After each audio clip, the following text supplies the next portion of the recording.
नमस्कार, स्वागत है आपका चंबा हलचल में और मैं हूं आपके साथ आंचल मुंगिया। आज हम बात करेंगे उस विभाग की जिसका नाम सुनकर आम जनता कांप जाती है, आम जनता के पैरों तले ज़मीन खिसक जाती है। जी हां, हम बात कर रहे हैं पुलिस की। इस वक्त हमारे साथ जिला चंबा के सदर थाना प्रभारी SHO सकीनी कपूर जी मौजूद है। हम इनसे बातचीत करते हैं इसी विषय पर और साथ ही साथ इनकी कार्यप्रणाली पर भी विस्तार पूर्वक चर्चा करेंगे। तो आइए मिलते हैं इनसे। सर, सबसे पहले आपका चंबा हलचल में बहुत बहुत स्वागत है। बहुत बहुत धन्यवाद चंबा हलचल का, जिन्होंने समय निकाला और हमारे यहाँ मेरे ऑफिस में बातचीत करने के लिए आपका धन्यवाद। सर, सबसे पहले तो मैं आपसे यही जानना चाहूँगी कि क्या कारण है कि आम जनता पुलिस से इतना डरती है, क्या वजह है? मुझे नहीं लगता कि अब कोई ऐसा दौर या ऐसा समय है जिसमें आम जनता पुलिस से डरती है, और डरना भी नहीं चाहिए। लेकिन मुझे नहीं लगता कि अब कोई डरती है। कुछ एक समाज का ऐसा तबका है जो आपराधिक गतिविधियों में सम्मिलित होता है, मोटर व्हीकल एक्ट की वायलेशन करता है, वो ज़रूर हमसे डरता होगा और डरना भी चाहिए उसको। लेकिन आम जनता के लिए डरने का कोई कारण नहीं है, और हम आम जनता के सहयोग से ही कानून व्यवस्था बनाने में, चंबा के अंदर कानून व्यवस्था सही से स्थापित करने में लगातार प्रयासरत हैं। सर, मेरा दूसरा सवाल आपसे ये रहेगा कि आए दिन देखा गया है कि नशे की ओर लोग ज़्यादा बढ़ रहे हैं, और हम अपने चैनल के माध्यम से भी कवर करते हैं। आपने काफ़ी नशे की खेप पकड़ी हुई है, चरस, चिट्टा इत्यादि। तो क्या कारण है कि लोग इसकी ओर ज़्यादा बढ़ रहे हैं? देखिए, इस बात से इनकार नहीं किया जा सकता कि हमारी युवा पीढ़ी इस तरह से ज़रूर नशे की तरफ जा रही है। ये एक सामाजिक समस्या है। पुलिस का काम केवल अपराध को एक तो होने से रोकना, और अपराध हुआ तो उस पर कार्रवाई करनी है, त्वरित कार्रवाई करनी है, अपराधियों को पकड़ना है। लेकिन ये एक समाज की जिम्मेवारी है। स्वस्थ समाज की निशानी ये है कि समाज इसके ऊपर आगे आए, एक जिम्मेवारी ले, और जो इस तरह की एक्टिविटीज़ में सम्मिलित लोग हैं उनके ऊपर प्रभावी कार्रवाई हो। इसके लिए वो पुलिस की, प्रशासन की जिस रूप में सही, जैसे भी सही, थोड़ी बहुत मदद ज़रूर करें। लोगों का से अगर हमें सहयोग मिलेगा तो हम इस दिशा में जो हम काम कर रहे हैं, हम अपने काम को और आगे बढ़ा सकते हैं और अच्छा और बेहतरीन काम कर सकते हैं। जी सर, अभी देखा गया कि हाल ही में काफ़ी प्रदेश में भी घरेलू हिंसा के मामले बढ़ रहे हैं।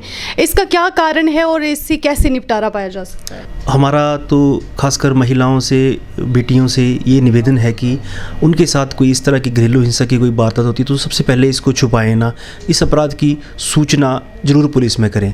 तो जब भी हमारे पास इस तरह की सूचना आती है तो हम डोमेस्टिक वायलेंस एक्ट के तहत कार्रवाई करते हैं। हस्बैंड वाइफ के अगर कोई झगड़ा है तो उन दोनों की काउंसलिंग करने का प्रयास करते हैं। हमसे काउंसलिंग से सेटल नहीं हुई तो उसमें CDPO को रेफ़र किया जाता है, वहाँ से उनकी काउंसलिंग होती है। पहली कोशिश ये रहती है कि किसी तरह से उनका परिवार बचाया जा सके, परिवार ना तोड़ा जाए। लेकिन अगर स्थिति जो है वो काबू से बाहर है तो उसके ऊपर हम मुकदमा भी दर्ज करते हैं।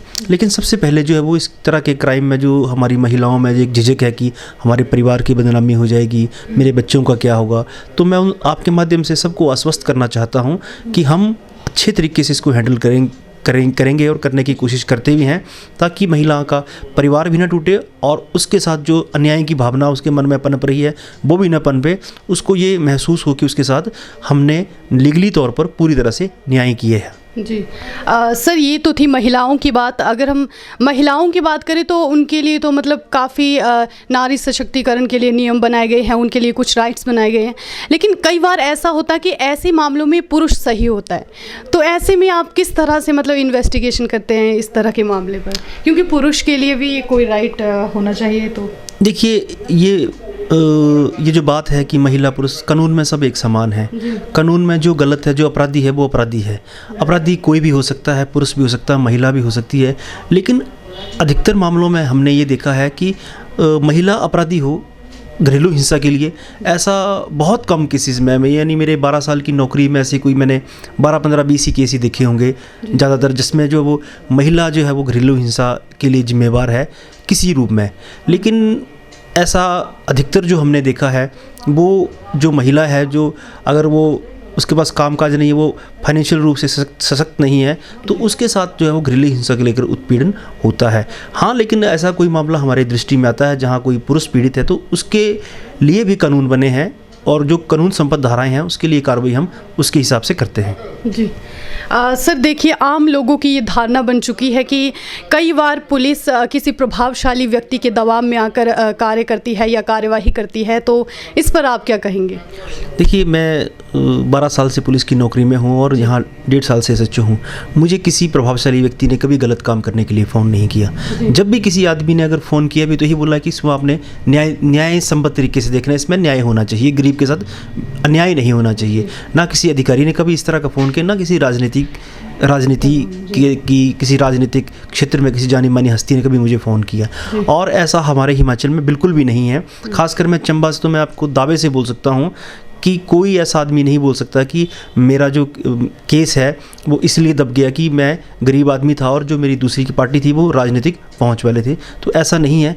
अगर इस तरह का परसेप्शन समाज में है तो उसको आपने हमने मिलकर तोड़ना है। ये गलत परसेप्शन है, सही परसेप्शन नहीं है। जी सर। सर, आए दिन देखा गया कि प्रदेश में साइबर क्राइम के मामले भी काफ़ी बढ़ रहे हैं, जैसे कि पैसे की ठगी या फिर हनी ट्रैप इत्यादि।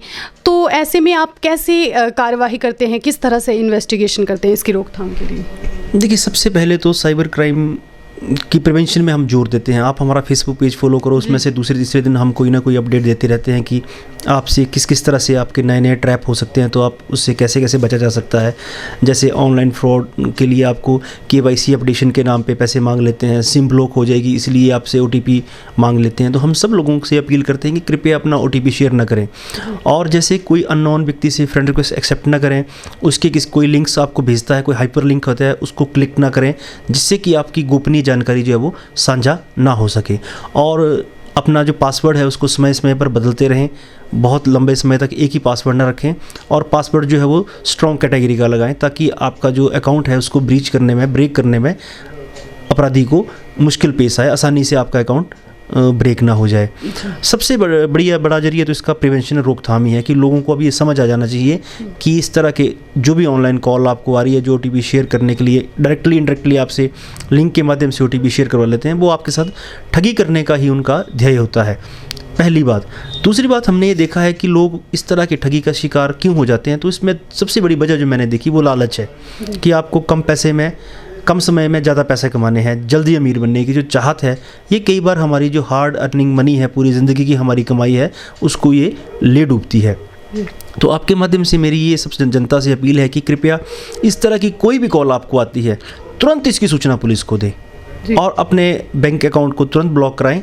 और ये कोई भी आदमी जो है वो, अगर आपकी सिम ब्लॉक आजकल होती नहीं है कि आपकी सिम ब्लॉक की सिम की डाटा एक्सपायर होता है, ऐसा होता नहीं है।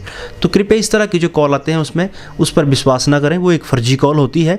और अगर इससे ज़्यादा कोई जानकारी आपसे कोई मांगता है तो इसकी सूचना आप तुरंत पुलिस को दें। सर, अभी देखा गया कि चंबा में हम सभी जानते हैं कि पार्किंग की समस्या है, तो ऐसे में पुलिस द्वारा लोगों के चालान किए जाते हैं और लोगों का कहना है कि मतलब गलत तरीके से चालान किए जाते हैं, तो इस पर आप क्या कहेंगे? देखिए, आपको पता है कि पूरा शहर ऑलमोस्ट हमारा CCTV फुटेज के दायरे में आता है। हमारे शहर में CCTV कैमरे लगे हैं। ऊपर से जब भी हम ट्रैफिक के लिए, हमने हमारे SP साहब ने ये मैंडेटरी किया है कि जब ट्रैफिक में जाएंगे हम तो बॉडी वॉर्न कैमरा पहनते हैं। तो उसमें गाड़ी की पोजीशन साफ दिख जाती है कि ये गाड़ी गलत खड़ी है, सही खड़ी है।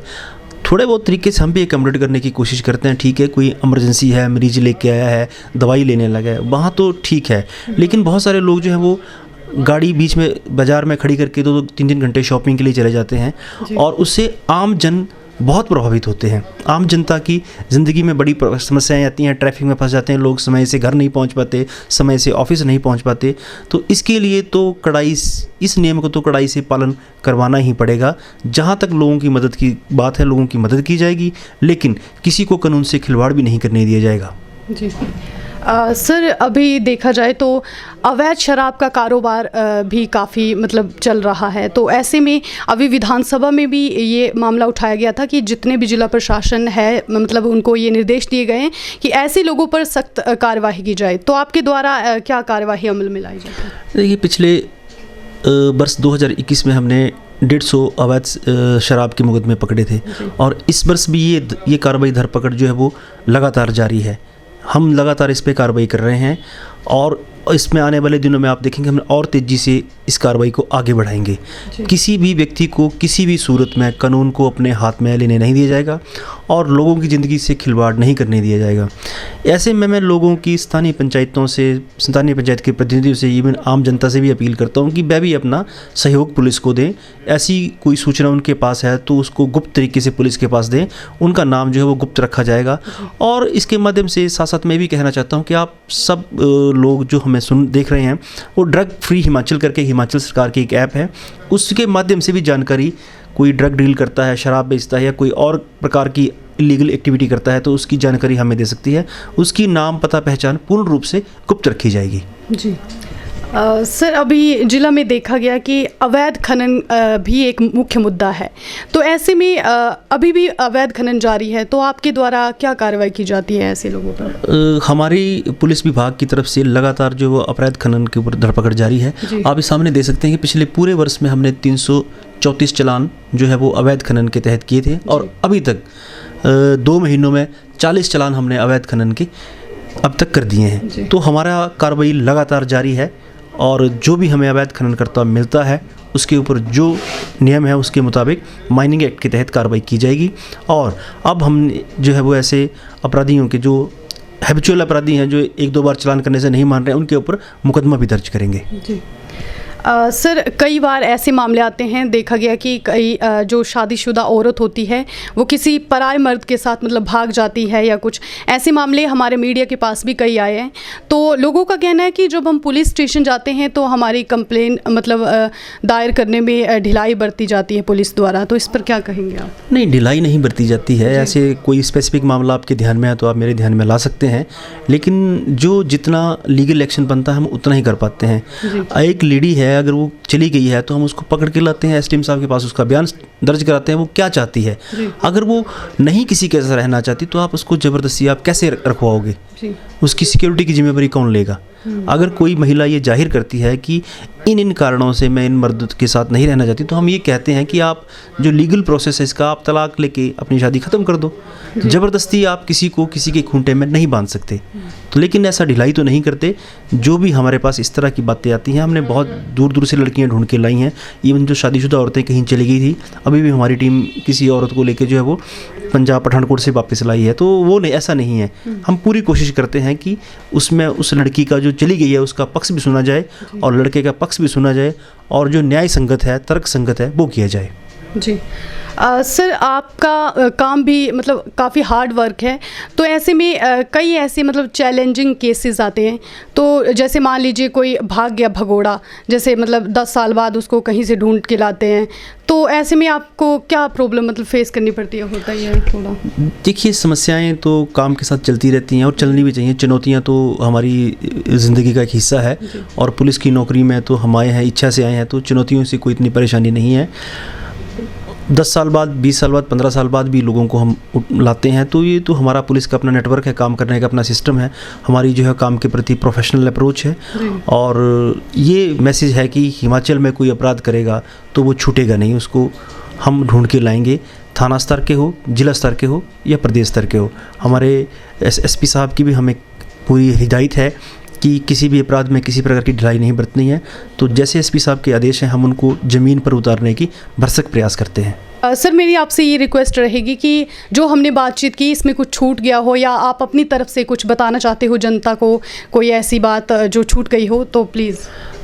मैं प्रायः ये देखने में आया है कि हमारी जो युवा पीढ़ी है वो खासकर जो 15 से 18 साल के हमारे बच्चे हैं, 20-22 साल उम्र तक के जो बच्चे हैं, वो जो सड़कों पर जो वाहन बहुत तेज गति से चलाते हैं और बिना लाइसेंस के चलाते हैं और बिना हेलमेट के चलाते हैं। तो मेरा उन माता पिता से ये विशेष अपील रहेगी कि कृपया, एक तो जब तक आपके बच्चे का लाइसेंस नहीं है तो उसको गाड़ी चलाने की इजाज़त ना दें, और अगर उसका लाइसेंस बन गया है तो उसको बिना हेलमेट के गाड़ी चलाने ना दें, और उसको रोज़ जो है वो उसकी काउंसलिंग करके भेजें कि गाड़ी धीरे चलाएं, संयम के साथ चलें, जिससे कि उसका जीवन जो है वो सुरक्षित रह सके। आपके माध्यम से मैं ये अपील करना चाहूँगा कि हेलमेट अगर आपने नहीं पहनी होगी तो जो आपका एक्सीडेंट माइनर एक्सीडेंट होना होता है वो मेजर होता है, और जो मेजर एक्सीडेंट आपका होना होता है वो फैटल हो जाता है। इसी तरह से अगर आपने हेलमेट ठीक तरह से पहनी होती होगी तो जो आपका फैटल एक्सीडेंट होना होता है वो मेजर एक्सीडेंट होता है, और जो मेजर एक्सीडेंट होना होता है वो माइनर एक्सीडेंट होता है।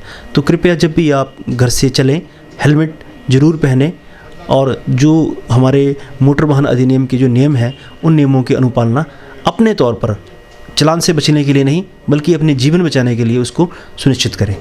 सर, अंतिम सवाल मेरा आपसे यही रहेगा कि आप लोगों को क्या संदेश देना चाहते हैं? जैसे चंबा हलचल के माध्यम से मैं जो हमें देख रहे हैं, हम उनसे सबसे ये निवेदन करते हैं कि आप क्राइम और क्रिमिनल के अगेंस्ट खुलकर सामने आइए।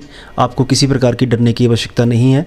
और दूसरा जो मेरा ये है, साहू के हमारे एरिया पलियूर के एरिया हैं, यहाँ जो हमारे हिंदू मुस्लिम समाज रहता है, इस सब को भाईचारे से रहने की आवश्यकता है। हम भाईचारे से काफ़ी सालों से भाईचारे से रह रहे हैं, और आगामी तौर पर भी हम जो है वो छोटी मोटी घटना जो इस तरह की हो जाती है उस पर हम अपने ज़िले का, अपने इलाके का माहौल ख़राब नहीं होने देंगे, और हम सब मिलजुल कर इस प्रदेश को, इस ज़िले को आगे लेके जाएंगे।